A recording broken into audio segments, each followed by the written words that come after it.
Ndongenda baye mwiriwe mwese canke mwaramutse bivanye naho mugenda mudukurikirana muherereye. Mwese mudukurikira muherereye mu bihugu vy'amakungu ya kure, mwese mudukurikira muherereye ngaha mu gihugu cacu Burundi, intara makomine imitumba cimbiri imisozi bigiye bitandukanye, bivanye naho buri wese adukurikirana aherereye. Mwese ndabahaye kaze. Fyonda subscribe ni bukoresha ururimi rw'icongereza, ni bukoresha ururimi kandi rw'igifaransa, ufyonde sabone ngaha kuyakare TV. Amakuru n'ibiganiro tuzaje dutohoza bizaje bikugerako aho uzoba uherereye hose. Turi n'umunezero ntangere vyo gusubira kubana namwe. Amakuru ariko aravugwa ngaha mu gihugu cacu Burundi ndetse no mu bihugu vya mu karere mu biyaga binini. Amakuru ariko aravugwa mu gihugu ca Republika Iharanira Intwaro Rusangi ya Kongo. Abasirikari b'u Burundi bariko bararungikwa ngaho mu gihugu ca Republika Iharanira Intwaro Rusangi ya Kongo. Biravugwa ko baraye bajabutse uruzi Rusizi baja mu gihugu ca Republika Iharanira Intwaro Rusangi ya Kongo. Amakuru azindutse atangazwa vuzwe ko abasirikari 1500 baraye burijwe imodokari zaciye zibajabukana ngaho mu gihugu ca Republika Iharanira Intwaro Rusangi ya Kongo, aho bivugwa ko rero abo basoda b'igihugu c'u Burundi bagiye gutanga intererano ku bandi basirikari basaga ibihumbi birindwi bari ngaho mu gihugu ca Republika Iharanira Intwaro Rusangi ya Kongo, bakaba bariko barafasha igisirikari ca FARDC ndetse n'imitwe nka Wazalendo na FDLR bigwanya umuhari M23. Abo basirikari b'u Burundi bakaba nabo bagiye kwiyongera kuri abo bandi basirikari 6,000 murantunga 7,000 vyari bisanzwe biri ngaho mu gihugu ca Republika Iharanira Intwaro Rusangi ya Kongo. Kuvuga 6,000 nuko hari abasirikari barenga 1,100 baciye bagandagurirwa muri Kongo, baciye bahasiga ubuzima ubwo bari baragiye nyine ngaho mu gihugu ca Republika Iharanira Intwaro Rusangi ya Kongo. Abandi bakaba barakomeretse bakagarukanwa ngaha mu gihugu c'u Burundi. Mbere abandi basirikari 500 bakaba barahevye urugamba nabo bakagaruka ngaha mu gihugu c'u Burundi. Bagishika mu Burundi baciye batabwa mu mvuto, bapfungiye mu makampi ya gisirikari atandukanye, aho bariko barabazwa ukungene bahevye urugamba bagata bagahunga. Bakavuga ko kandi ivyo abo basirikari barenga 500 bakoze ari ugusevya igihugu c'u Burundi. Ivyo ni biriko biragenda bitangazwa ngaha mu gihugu c'u Burundi. Amakuru rero yabaturiye umupaka urubibe rw'igihugu ca Republika Iharanira Intwaro Rusangi ya Kongo, biravugwa ko abasirikari 1,500 aribo baciye bajabuka uruzi Rusizi bajanwa ngaho mu gihugu ca Republika Iharanira Intwaro Rusangi ya Kongo, aho bagiye gufasha igisirikari ca FARDC kugwanya umuhari M23, umuhari wiziritse ku butegetsi, umuhari uvuga ko ugwanya ubutegetsi bwa leta ya Kongo.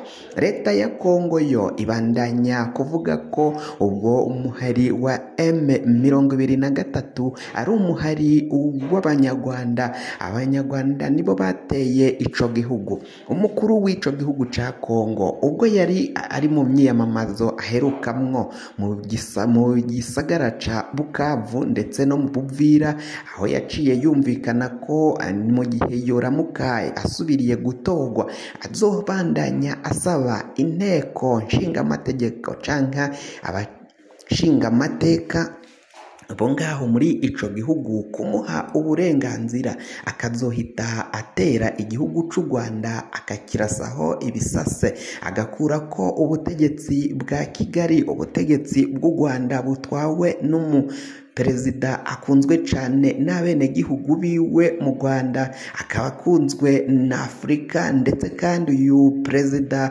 Paul Kagame w'igihugu c'u Rwanda akaba yemegwa cyane n'isi yose bivanye n'ivyo yagize akabigirira igihugu mbere n'umugabane wa Afrika. Biravugwa ko rero perezida Paul Kagame azokugwa ko n'uyu Antoine Felix Tshisekedi nk'uko yaciye abitangaza yavuze ko azohita ashinga atereka ibikoho biremereye cyane ibisase akabitereka mu gisagara ca Goma, igisagara gikuru c'intara ya Kivu y'uburaruko. Ico gisagara kikaba kiri mu buseruko bw'igihugu ca Kongo. Yavuze ko azohita ashira ivyo bigwanisho i Goma hama akabitunga i Kigali akarasa mu mugwa mukuru w'igihugu cibanyi c'u Rwanda ngaho mu buraruko. Avuze ko uyu agomba gukura ko Perezida Paul Kagame ngo mu gihe yoramuka abasubiye kuba umukuru w'igihugu.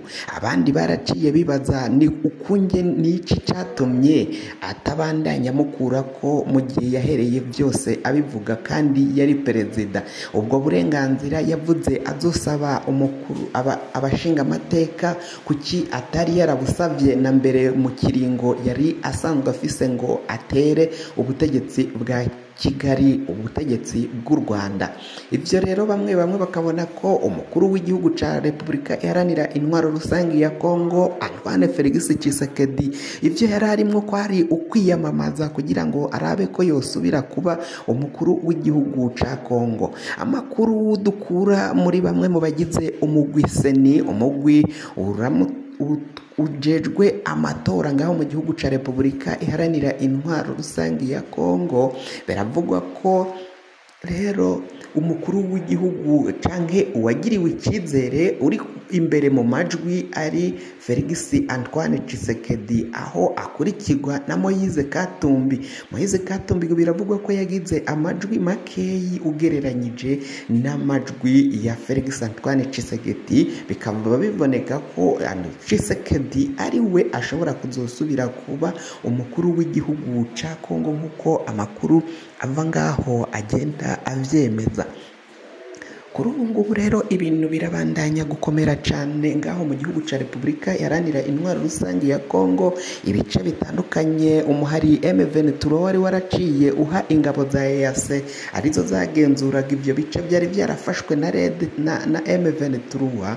Biravugwa ko M23 yasubiye kuvyisubiza mu bitero byagiye bikorwa bikomeze cyane, aho n'ingabo z'u Burundi zakubitiwe mu gace ka Mushaki aho bari bafise ibirindiro bagata bakomoka bagahunga bivanye nuko ngo igisirikare ca FARDC cari caciye comoka kirahunga kirata kiriruka gisiga abarundi bari mu ntambara bonyine. Igisirikare ca FARDC n'imitwe ya Wazalendo na FDLR byarahunze bisiga igisirikare c'u Burundi kiri kugwana n'uyu muhari M23. Kuri ubu ngubu rero amakuru ava ngaho mu gihugu ca Repubulika ya Kongo bikaba biboneka ko Antoine Tshisekedi nasubira kuba umukuru w'igihugu ca Kongo, ingwano n'ubundi zizobandanya ndetse intambara y'amajambo, kuko umukuru w'igihugu c'u Rwanda Paul Kagame yavuze ko abipfuza kugirira nabi igihugu ciwe, igihugu c'u Rwanda batazohava babishikako, bazokwirinda ivyo byose. Ariko ngo igihugu c'u Rwanda nta muntu n'umwe gishobora kuzohemukira canke gishobora kuzogirira nabi. Bavuze ko abakongomani ibibazo bifitiye ari ivyabo nyene ubwabo, ko uwo muhari M23 atari abanyarwanda ahubwo ari abakongomani bavuga ururimi rw'ikinyarwanda bitewe n'imipaka y'abakoroni bashize muri ivyo bihugu. Bikaba biboneka ko abo ngabo bavuga ururimi rw'ikinyarwanda bisanze bari mu gihugu ca Repubulika iharanira intwaro rusangi ya Kongo, atawundi muntu yaciye abigiramwo uruhara usibye abakoroni baciye baca iyo mipaka, izo mbibi bakazishira hagati y'ivyo bihugu.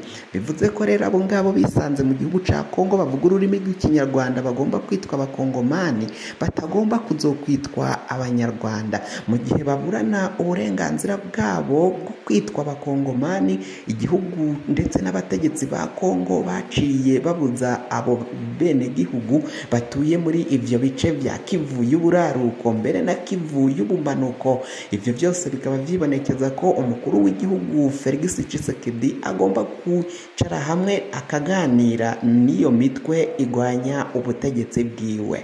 fyonda subscribe niba ukoresha ururimi rw'icongereza canke niba ukoresha ururimi rw'igifaransa ufyonde sabone. Muraca ujya ngaha iburyo ufyonde no kwa kantu kameze nk'agakengeri, amakuru n'ibiganiro dutohoza umwanya ku mwanya bizoje bigushikira aho uzoba uherereye hose ngaho mu gihugu ca Repubulika Iharanira Intwaro Rusange